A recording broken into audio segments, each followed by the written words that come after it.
এই গুজাতা, খানকি মাগি বেশ তোমাকে রেঞ্জে মাগি চুদ মারানি গুদ মারানি, তোর গুদ চালা করে একদম গরম তেল ঢুকিয়ে দেবো গুদে। খানকি মাগি, তোর গুদে কি এতদিন ঘা হয়েছিল? গুদে দাঁত হয়েছিল খানকি? হুম, ওই জন্য এতদিন চুপ ছিলিস? যেই সেরে গেছে অমনি তোমার গুদের জ্বালা উঠে গেছে খানকি? এই খানকি, সীমাদিকে কিচ্ছু বললে না তোর গুদ টেনে ছিঁড়ে দেবো খানকি।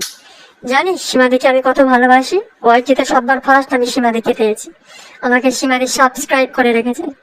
এরা অন্য আরো সবাই আছে, ধরিত্রীদি, সঞ্জয় দা, সুপ্রিয়া আন্টি, সবাই এরা খুব ভালো, তোর মতন বেশ্যা নয়। তুই এর আগেও সীমাদির পিছনে লেগেছিস, সীমাদির পিছনে লাগলে না তোর গুদে আছলা 5টা খাবো। হুম, যৌবনের জ্বালা সীমাদির উঠেনি, যৌবনের জ্বালা তোর উঠেছে। খান কিছুতে রেন কিছুতে দেখছ আমাকে, তুই তো একটা বাজারি মেয়ে ছেলে, ওই জন্য তো তুই তো কই কই কে দিয়ে দেহ ব্যবসা করাতে চেয়েছিলিস। খান কি মাগি। হুম, আর তোর ওই ঝামনি দাদাকে বলিস আমি একাই 100, বুঝলি? খান কিছুদিন। জামাই ভাতারি।